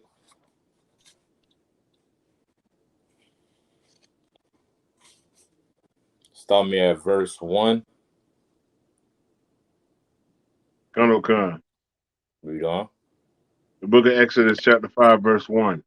And afterward, Moses and Aaron went in and told Pharaoh, Thus saith the Lord God of Israel, Let my people go, that they What? may hold, let my people go, Right, read on.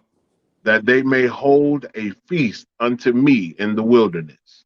Right. So what we was asking was a little feast. You know what I'm saying? 3 days off from our work, what we was doing. You know what I'm saying? That's all we was asking for Pharaoh.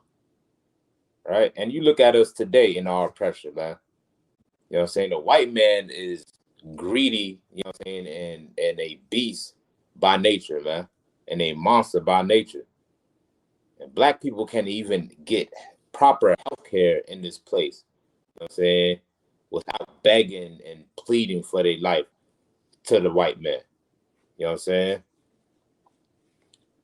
Black people can't get nothing done in this place because we want to be joined to our oppressor. Right? If you could pick up for Officer Gowon, Trooper Kanak, Baba Shah. Khan, sir. All right. The middle verse one. Do you want me to Start me at start verse. over, sir? Nah, verse 2 is too wild. Verse 2. Mm-hmm. Khan. Exodus chapter 5, verse 2. And Pharaoh said, Who is the Lord, that I should obey his voice, to let Israel go? I know not the Lord, neither will I let Israel go.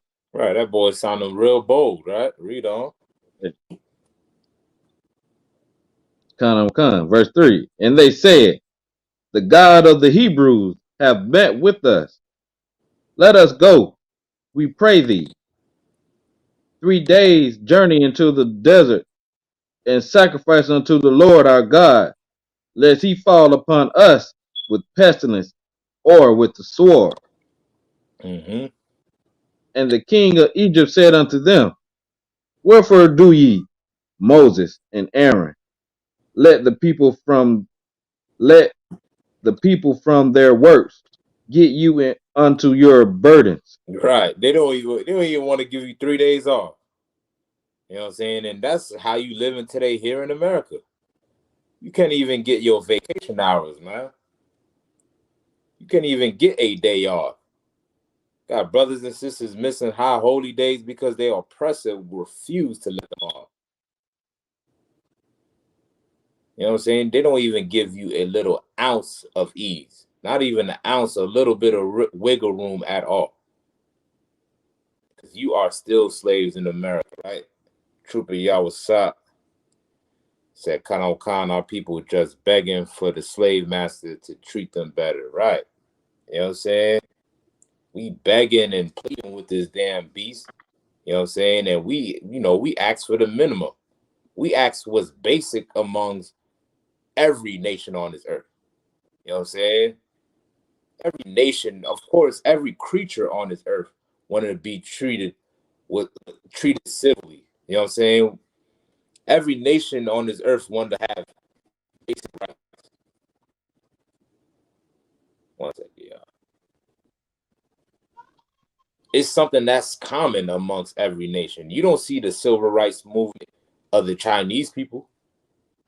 You know what I'm saying? They're immigrants still here in America to this day. Show me the civil rights movement of any other nation in America. Because they understand that every nation, they have a nation that gives them rights. They have a country that gives them rights.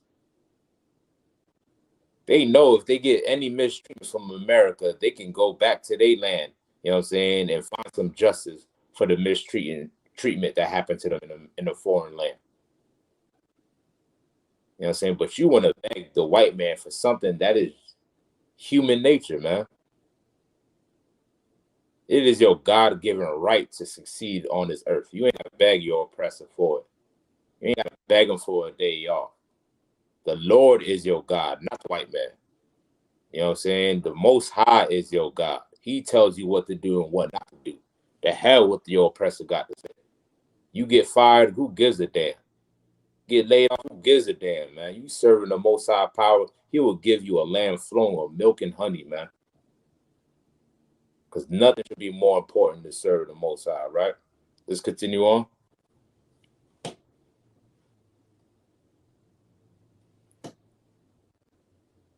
Okay, so what verse where we at? Salaki. 5 and 1. Nah, yeah, we was at verse 4, but if you want triple Canuck to continue reading, Okay, that's too hard. all right, Kind of on point, sir. go Verse 4. And the king of Egypt said unto them, wherefore do ye, Moses and Aaron, let the people from their works get you unto your burden? And Pharaoh said, behold, the people of the land now are many, and ye make them rest from their burden. Mm-hmm. And Pharaoh commanded the same day the taskmasters of the people and their officers, saying, ye shall no more give the people straw to make brick, as heretofore. Did I say it right? Yeah, you said it right here before. Let them go and gather straw for themselves. He's like, man, y'all ain't working hard enough. You want 3 days? You want what off? 3 days? Nah, man. I need stuff to be done. You know what I'm saying? Y'all too lax over here, man. You getting too comfortable. Like a true supervisor, right? You know what I'm saying? Like you have to work with somebody breathing down your neck, making sure that you get your task completed. Like a true slave, man, because this is talking about you, black man, Hispanic man, Native Indian man. This is your history, and this is where you're going to find your independence, right? Continue on. Sir. And the tale of the bricks which they did make heretofore, ye shall lay upon them. Ye shall not diminish aught thereof, for they be idle. Therefore they cry, saying, let us go and sacrifice to our God. Right. He's saying, y'all niggas just idle. Y'all lazy. And that's what they say to us here in America. We built this place, man. How we lazy? When you the one that had to get slaves just to pick your cotton. You the lazy one. You couldn't even pick the cotton for yourself. So you had to get slaves to do it for you. Meanwhile, when you want to get a little bit of relief from this oppression, they try to blame you for it. They say that you're not working hard enough. Salakia, sir. Because it's all your fault. Go ahead. I was finna say they too dumb to even pick their own damn kind. They would have Right. been up there getting cut and all kind of other shit. The crops would have been bad. They knew who to go get to do the labor. Just like you say, sir, they've been studying Sodom and they've been studying Egypt. And they knew exactly what to do God. and who to get. God. You know what I'm saying? They got the children of Israel to work in their fields, working in cotton fields. You know what I'm saying? Same way how the Pharaoh did it, man. He seen us that we was getting brick and they provide us with the brick so we can lay up for Pharaoh. He was like, you know what? Have them get their own straws, man. and make the brick out of scratch. You know, they make the brick. I want y'all to make the bricks out of scratch now. Like, damn, we already Kind of building. kind. You know what I'm saying? God, we got the bricks right here. We already building for you. Now you want us to make the bricks out of scratch? You know what I'm saying? Like that is hell, man, that we go through. You know what I'm saying? And listen, it's no different from today. We the ones that's working in their restaurants, working in their their businesses, getting no time off for their family, no time for your loved ones, no time for your children, working day and night just so he can live on a yacht, just so he can travel around the world. You know what I'm saying? Meanwhile, you can barely keep your lights on because you don't even get paid enough. You know what I'm saying? They say you being idle for wanting to increase the minimum wage because you want to get paid $15 an hour. Nah, nigga, you being lazy, Negro. You know what I'm saying? Just to get unemployment, they say you're being lazy. That is federal, not federal. That is taxpayer dollars. You know what I'm saying? That's the money from your taxes, and they So still like, don't even want to give you that because you're saying you being too high. Go ahead, also yeah, Kwan. what you're saying, sir, is so heavy because like right now with the the um what is it called, the unemployment, uh Mm-hmm. the like Medicare and Medicaid and stuff like that, man, that stuff is what you pay into, and these crackers still benefit off it.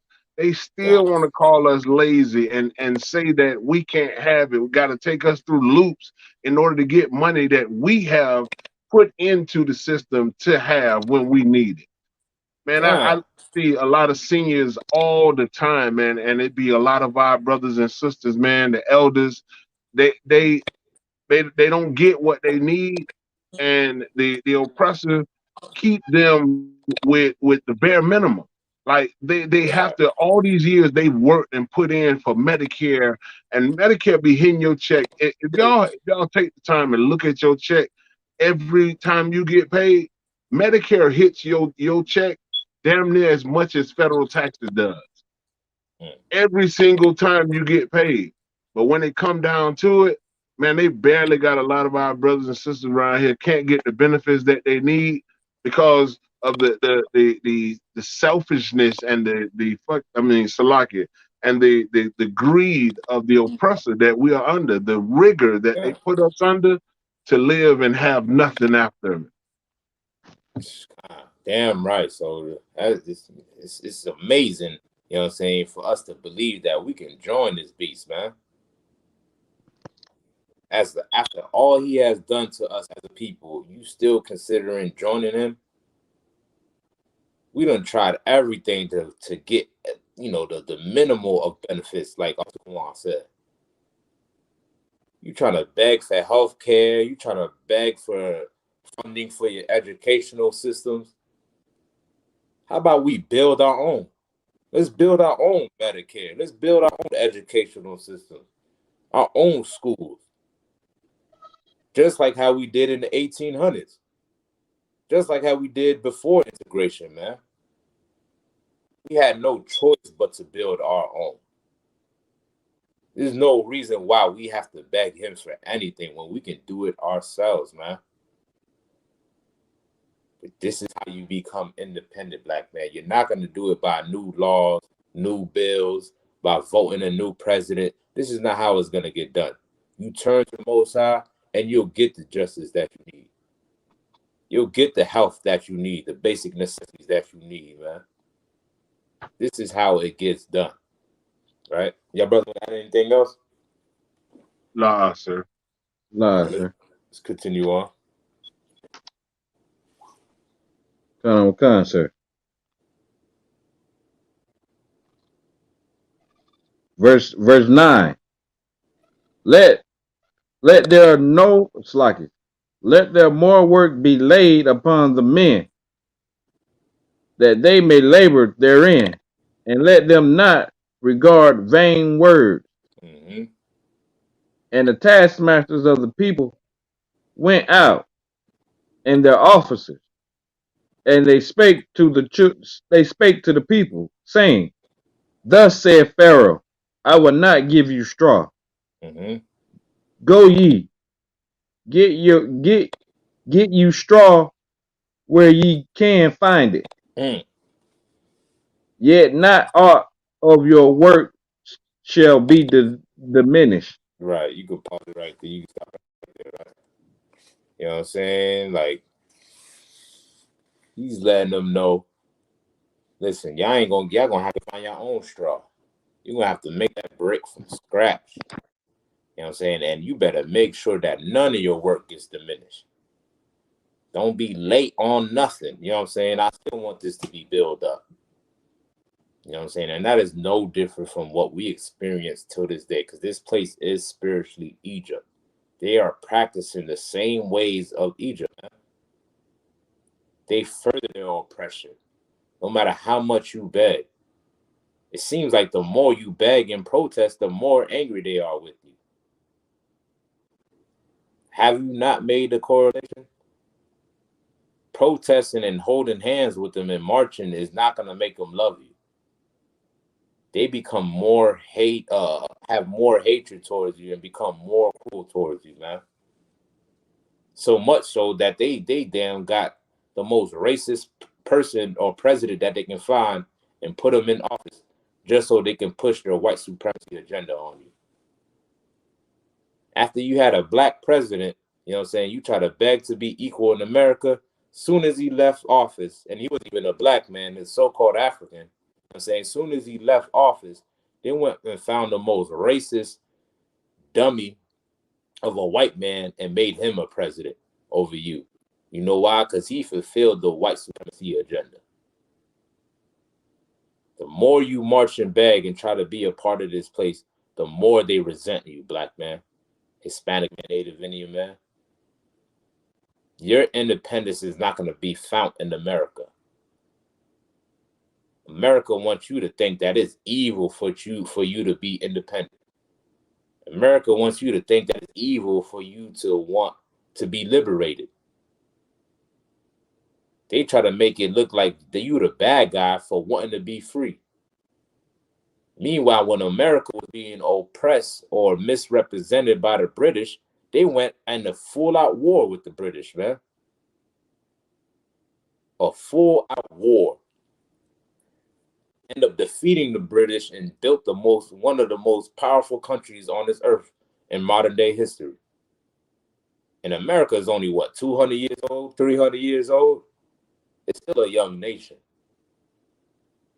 But yet they found their independence and exhausted all their resources and wanted to be separate from the British just so they can stop being oppressed. You know what I'm saying? And nobody's looking at America like they are a hate nation and the hate group. You know what I'm saying? Or they're crazy for wanting to be liberated and being free. But a black man wanting his freedom and wanting to be free is the most evilest thing on this earth. You don't see that there's an agenda against you. There's a crafty council against you. There's nothing that's by coincidence, black man, Hispanic man, Native Indian man. This is not by coincidence. They're putting everything in place to make sure that you do not rise as a nation, to make sure you don't come together with your brothers and with your sisters, to make sure that you don't serve the Most High. And that's what it's all about. Everything that you see and functioning on this earth is to keep you oppressed. We think this is how life is supposed to be. This is normal living. We don't even know how it feels to be an independent country or an independent nation. The thing that's basic amongst all nations on this earth, we don't even know what that feels like or understand what that means, man. Well, if we serve the Most High, the Lord will give us an opportunity to run our own country and run it how we want to, or how the Lord desired to be run, and not according to the white man's standards, and not according to your oppressor standards, man. But we can't get it done if we're trying to join our oppressors and shooting each other down, man. Our liberation comes from us turning back to the law, statute, commandments of the Most High, by serving our God, coming back to our identity, And then we'll find independence. And then we'll find ourselves being liberated from oppression. This is the only thing that can work for us, right? Let's drop that real quick. Let me get Luke 1:68.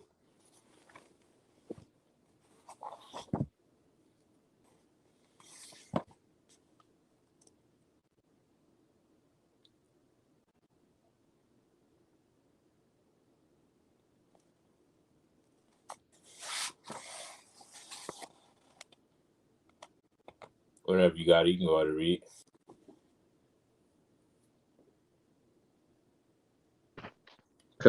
Sir. The book of Luke, chapter 1, verse 68.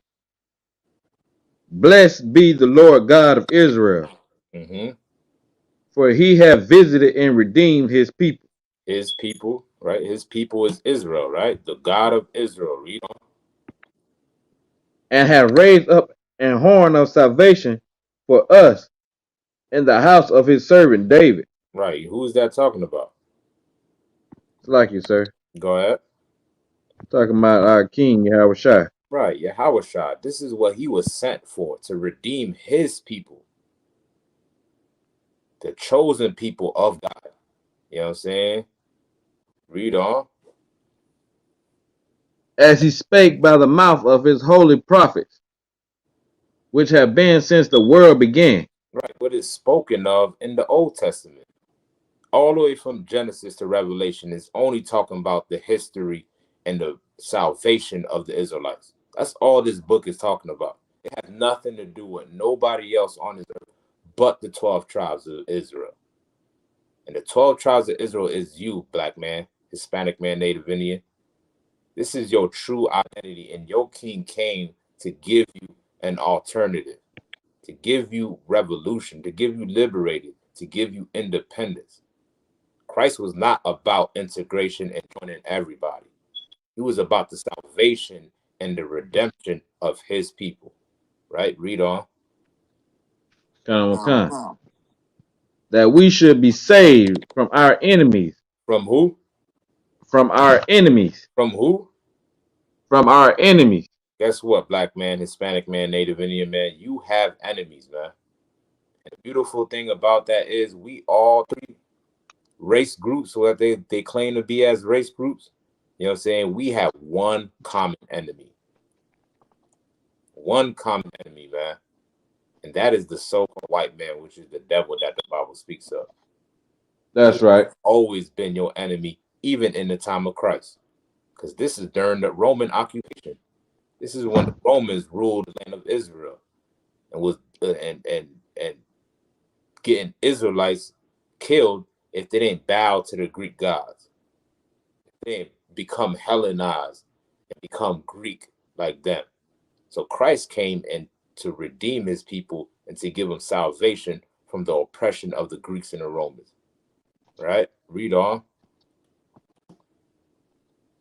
And from the hand of all that hate us. From all that hate us, man. Right? Let's get Deuteronomy 28:68 real quick.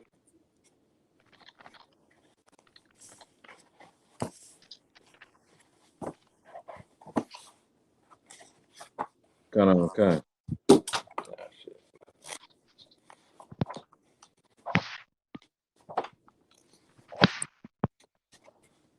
You go ahead. The book of Deuteronomy, chapter 28, verse 68. And the Lord shall bring thee into Egypt again with ships. Into where? Into Egypt again with ships. Right. Why is the Lord saying he will bring us into Egypt again? It's like it, sir. It's saying that he will. It's like you say. It's saying that he would bring us. We will go back into bondage. We'll go back into slavery. Right. We just read about the slavery of Egypt in Exodus, man. And the Lord is saying if we don't keep his commandments, if we don't follow the laws, statutes, and commandments, this is what's going to happen to us. The reason why we at the bottom and we suffering right now is because we don't want to turn back to the Most High. You know what I'm saying? This is why we went into bondage. The Lord said if we don't keep his commandments, he's going to put us in bondage again. But this time, he's going to do it with shit. Now, $1 million question is, how did black people get here in America? How did black Salaki, people get in America? Go ahead. on ships. Right, on cargo slave ships, man. We was put in bondage, sailed across the Atlantic Oceans on slave ships. You don't need a ship to get from Israel to Egypt. Those land masses are connected. So what the Lord is talking about your current state right now that we're dealing with in your bondage, man. And that's talking about the slavery that you went under in America. The transatlantic slave trade is written of in the Bible. This is your history, black man. And not only black man, the Hispanics as well. Because when Christopher Columbus came here, he got the Arawak Indians and the Taino Indians and sailed them back to Spain, man. Sailed them right back to Spain. There's articles written of they found slave ship parts, like certain parts of slave ships, buried under the ocean, man. You know what I'm saying? They was bringing slaves from the island of Cuba, from the island of Dominican Republic, or the island of Puerto Rico, and bringing them back to slaves, bringing them back to Spain, transporting them back and forth from Spain to the Caribbean islands. We all have suffered the same oppression, man. Right? Read on. Common sir.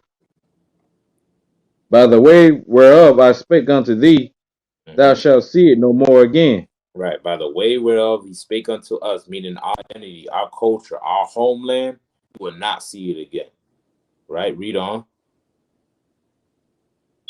And there ye shall be sold unto your enemies. Unto who? Your enemies. Who did Christ came to redeem us from? Our enemies. Who did Christ, who sits on the throne of David, come to give salvation to? From? Our enemies. Our enemies, man. This is why Christ came, man. He came to redeem us from our enemies. This is how we're going to get liberated on this earth. This is how we're going to find any independence in this oppression that we suffer. If we turn back to the Most High and keeping his commandments, if we follow our King Yahushua, we can get redeemed from this hell that we suffering right now. Right? Read on. For bondman and bondwomen, and no man shall buy you. Right. Buy you meaning no man shall save you. We are still in captivity today. We're still bondman and bondwoman. And we still have not gotten our independence yet. We still haven't gotten back everything that we put here in America and worked for in America. They still haven't gave us our identity, our nationality. They trying to hide it from you. You know what I'm saying? They're trying to keep you from finding out who you really are. Because they know once you find out that who you really are, that you are the children of Israel, that is end game for them. That is the end for them, and that the Lord will step in and destroy them. Let me get one more. Let me get Jeremiah 23:7.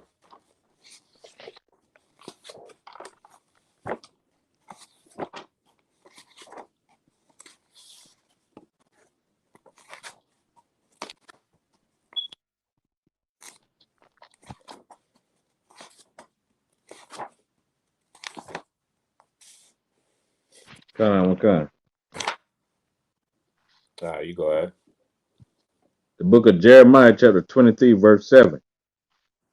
Therefore, behold, the days come, saith the Lord, that they shall no more say, the Lord liveth, which brought up the children of Israel out of the land of Egypt. Right. There's going to be a time where it's not going to be brought up how the Lord brought us out of the land of Egypt. Right? Because right now we're still in bondage. And the Lord is getting set to free us from this bondage. And he's going to bring about a greater destruction than what he brought to the Egyptians, man. COVID-19 is just the beginning. This is the beginning of the fall of your oppressor. This is the beginning of your independence. This is the beginning of your people being liberated. But the only way the Most High is going to fully continue to deliver you from this oppression is if you turn to him. If you serve the Most High by keeping His law, statute, commandments, guess what? You will be free from all the plagues that's coming to America. You'll be separate and not in harm's way from all the destruction that is set to come to America, man. And that's what we're gonna remember the Lord for. You know what I'm saying? We're gonna remember the Lord for us, for Him delivering us out of America the same way the Hebrews remember the Lord for delivering them out of Egypt, man. Because guess what? We are the same people and we're still under slavery, right? Read on. Con. But the Lord liveth, which brought up and which led the seeds of the house of Israel out of the north country, Out of where? and from out of the north country. Right. This is a prophecy. Why is it mentioned in the North Country? This is a future prophecy. Con. Go ahead. Well, why is it mentioned in North Country? Because that's where the children of Israel are. They're Right. no longer in Egypt. They no longer in Egypt. You know what I'm saying? This is the new song that we're going to be singing. This is what we're going to be talking about. You know what I'm saying? It's going to be a greater event than what he did in Egypt. You know what I'm saying? And guess what continent does America sits on? Or United States of America. What continent does it sit? Go ahead. Oh, the north country. The north. North what? Go ahead, finish the whole thing. North America. North Yeah, America. North America. You know what I'm saying? This is a prophecy of you getting your independence, man. You know what I'm saying? You right now in the North Country, in North America, being oppressed, being treated like a slave. And the Lord is fixing to redeem you, but all you got to do is be willing to serve Him. Right? Read on. Con. And from all countries, whither I had driven them, and they shall dwell in their own land. Right? In our own land. That's true independence. It didn't say we're going to be dwelling in the North Country. Then it say you're going to be dwelling in Egypt. It didn't say you're going to be dwelling amongst your oppressor, but we're going to be dwelling in our own land with our own culture, our own way of life, following the law, statute, commandments of the Most High. And guess what? There's not going to be an oppressor in sight. The only time you're going to see an oppressor if he's picking your cotton, or mowing your lawn, or building up your cities, making brick out of scratch. That's what your oppressor is going to be doing. You know what I'm saying? Because the Lord is going to give you justice from all the hell that you suffered here in America. Because He only chose blacks, Hispanics, and Native Indians. It's the only way you're going to get any independence on this earth, right? So with that, I'm going to go ahead and end it. There was anything you wanted to add, Triple Canuck? Nah, sir. Nah, I didn't have that. You sure? Go ahead. No sweat. Nah, it was kind of off topic a little bit. I